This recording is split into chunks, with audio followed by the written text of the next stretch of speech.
मतदान केलं तुम्ही सकाळी सगळ्यात अगोदर? बिलकुल सगळ्यात अगोदर मतदान केलेलं आहे आणि हे मतदान परिवर्तनाचं असणार आहे, हे मतदान निष्ठेचं असणार आहे, हे मतदान संघर्षाचं सुद्धा आहे, हे मतदान सेवेचं सुद्धा आहे आणि हे मतदान विकासाचं सुद्धा आहे. आणि मला असं वाटतं मी फक्त संभाजीनगर पुरतं बोलणार नाही, संपूर्ण महाराष्ट्रात अशाच पद्धतीनं जनतेनं मतदान करावं असं सुद्धा आव्हान. काल रात्री शहरातल्या काही भागामध्ये राडा झाला. काय सांग? झालं नाही, मला सकाळी 4 पर्यंत झोपच नाही. झोप नाही म्हणजे झोपू दिलं गेलं नाही. कुठून जवळपास 100 म्हणजे जे 29 प्रभाग आहे आणि 100 उमेदवार आहे, त्यातल्या किमान 40 उमेदवारांचे मला फोन आले की कशा पद्धतीनं भारतीय जनता पार्टीनं पैशाचा पाऊस या शहरामध्ये पाडलेला आहे. अक्षरशः पैशाचं हैदोस, पैशाची मस्ती, पैशाचा उन्माद एकट्या भारतीय जनता पार्टी संपूर्ण शहरात केलाय. मला असं वाटतं भारतीय जनता पार्टी किंवा त्यांचे नेते फार विकासाच्या गोष्टी करतात.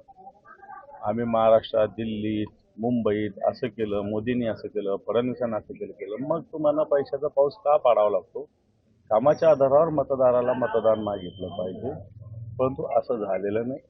तरी जनता सुज्ञ आहे.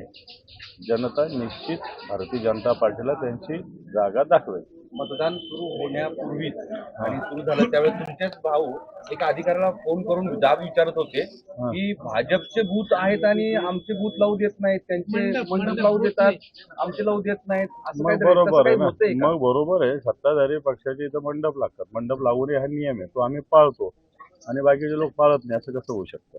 त्यामुळे प्रशासन सुद्धा बायस पद्धतीनं वागतं, पोलीस सुद्धा बायस पद्धतीनं वागते. मी दोष त्यांना देणार नाही, परंतु ज्या पद्धतीनं प्रशासनावर सत्ताधाऱ्यांचा दबाव आहे तो एकांगी आहे. निवडणूक आयोग झोपलेलं आहे, पूर्ण कुंभकर्णाची झोप. झोपलेल्या माणसाला तरी हलवता येईल, पण झोपेचं सोंग करण्याला कसं हलवायचा हा एक प्रश्न. निवडणूक आयोग तो कुठेच दिसत नाही, रात्रभरी दिसत नव्हता आणि आता सकाळी पण नाही. या सगळ्या परिस्थितीवर मतदारांची आता जबाबदारी वाढली असं वाटतंय का? बिलकुल मतदारांनी या सगळ्या गोष्टीची दखल घेतली पाहिजे. एकांगी पद्धतीनं प्रशासनाच्या दबावाखाली अशा पद्धतीनं एका बाजूला एक न्याय आणि एका बाजूला दुसरा न्याय असेल तर मतदारांनी योग्य जे आहे त्याच्या बाजूने न्याय दिला पाहिजे. तर राज्याचे नेते म्हणून तुम्ही सगळ्या मतदारांना काय आवाहन करणार आहात? मी मतदारांना हेच आवाहन करेल की या राज्यात परिवर्तनाची आवश्यकता आहे. ज्याला हिंदी शब्द खोकला विकास, नुसतं विकासाचा फुगा आणि विकासाच्या घोषणा या महाराष्ट्रात चालू आहे. खोटे भ्रम म्हणजे ज्याला नॅरेटिव्ह म्हणता येईल अशा पद्धतीनं या महाराष्ट्रात उभं केलं. सत्यता वेगळी आहे. सर्व आजच आकडे आले पूर्ण डिसेंबर 2025 1150 आत्महत्या या महाराष्ट्रात फक्त एकट्या महाराष्ट्रात घडलेल्या.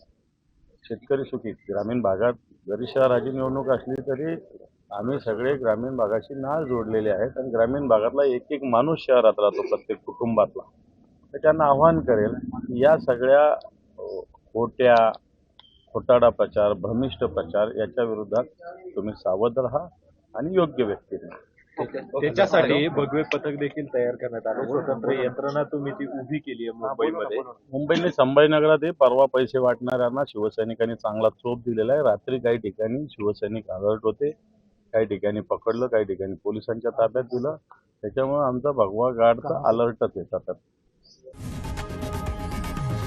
लोकशाही मराठी ऐका, पहा, जागरूक रहा.